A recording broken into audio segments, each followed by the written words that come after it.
Okay, welcome back to our channel, and today we're going to test OpenXR XRnecksafer. There's a Discord for it and so on, and I've linked to it a couple of times. I've had trouble getting it to work with IL2. Now in DCS, all you have to do is change one DLL file in the binary files for the game, and in IL2 you have to change that DLL as well. But you also have to use OpenComposite, which is something I haven't done in a while. I'm going to post a link to the page that shows you how to do it and explains things and provides you the links you need to make it happen. Let's see, though, first if I got it done right. Will it work for the old Finn in IL2? You never know till you try. Let's see what we got going on here. I-16 versus E7. Well, it doesn't really matter what I fly. Why don't I fly? What can I fly here? Doesn't really matter. My favorite airplane has always been the Spitfire, so I won't fly that. Instead, I'll fly something I don't have much time in. And I don't know how well this is going to work. Yak 7, Yak 9, P40. Well, let's try the P40. That could be a bit of an ask, but we'll see. I haven't got any time at all in the P40, so this could get ugly fast, even by my old fat man in a cruel world standards. Let's see what happens here.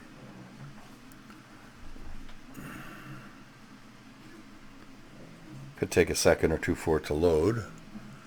IL2 used to be the gold standard for taking a long time to load until Flight Sim 2020 came out. In comparison to that, this is lightning fast. Alright, what can we do to change the setup on the P40 and give me a shot at this?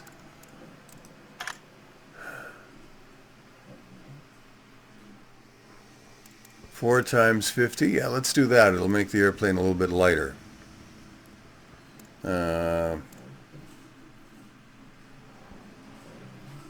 Reinforced crankshaft. Okay, so maybe it will give me a little more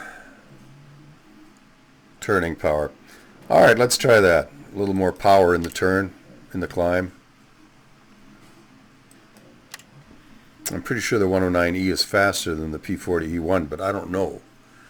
I have, like I say, I have zero time in this. Let's just move the controls around a bit, see that they don't bang into anything like the mic stand.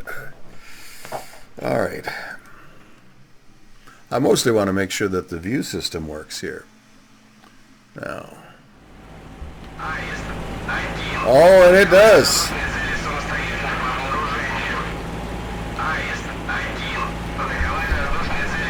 Sort of, anyway.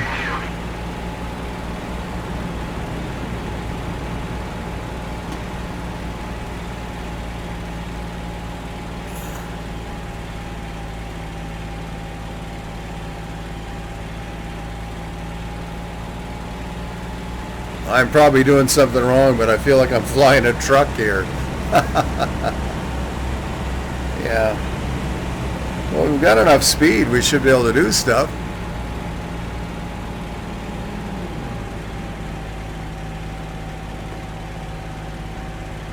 I'm using the forward up mode.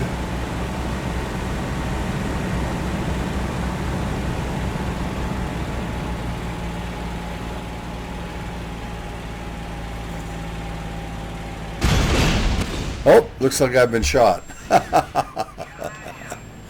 Oh, that's not so good. Egad. Oh well.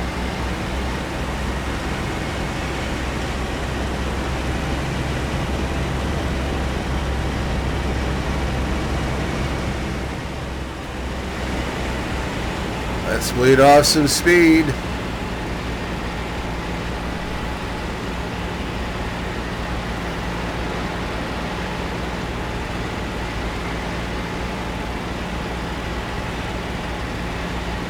Not much elevator. At least the ailerons are still working.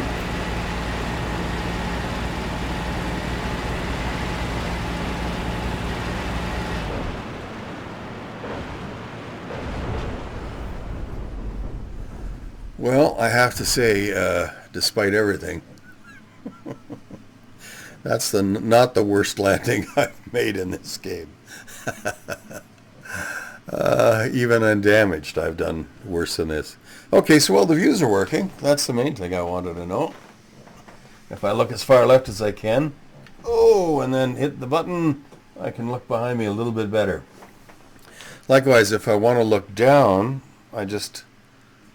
Yeah, and it centers me in the cockpit again perfectly. So I would say the combination of XRnecksafer and OpenComposite works really well in IL2. Far better than I work in IL2. And it's certainly an improvement from XRnecksafer, XRNS, because the original XRnecksafer only allowed you to work in the horizontal. It didn't allow you to increase your range of motion and view up and down as well as left and right. Okay, so that's enough for this video. I'll be sure to post a link to the page that's relevant as soon as I post the video. All right. Thank you all so much for watching. I really do appreciate it.